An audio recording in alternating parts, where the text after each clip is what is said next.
राज्य में ration card पर चर्चा चली नुआ सरकार राशन कार्ड पर आनिले नुआ नियम अयोग्य कटिबे योग्य जोड़ी हेबे सामिल हेबे नुआ हिताधिकारी मोहन सरकार सबुठारु बड़ निष्पत्ति तेबे आपणक नाम लिस्टरू बाद पड़नी तो केते सुरक्षित आपणकर राशन कार्ड जाने पाई ए वीडियो को शेष जाए देखंतु तेबे एक खबरटी आपणक पई गुरुत्वपूर्ण आसंतु संपूर्ण खबर को जानि नबा ता पूर्व वीडियो को गोटे लाइक करंतु सब्सक्राइब करनथले एबे सब्सक्राइब करी पाखरे थिबा घंटी चिन्ह को मागणा रे दबाई दियंतु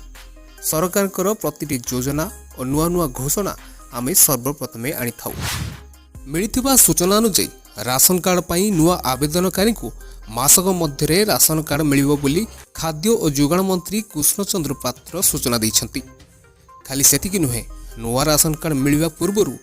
यथाशीघ्र अयोग्य हिताधिकारी को राशन कार्ड रु हटाई दिया जिवो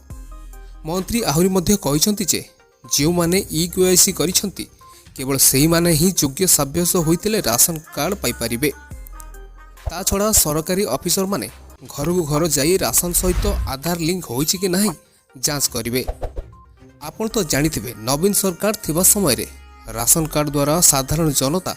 केते उपकृत होई आसुतिले मागणा चाउल ठारू आरंभ करी हॉस्पिटल रे 5 रु 10 लाख जाए मागणा चिकित्सा सुविधा मिल पारुछि।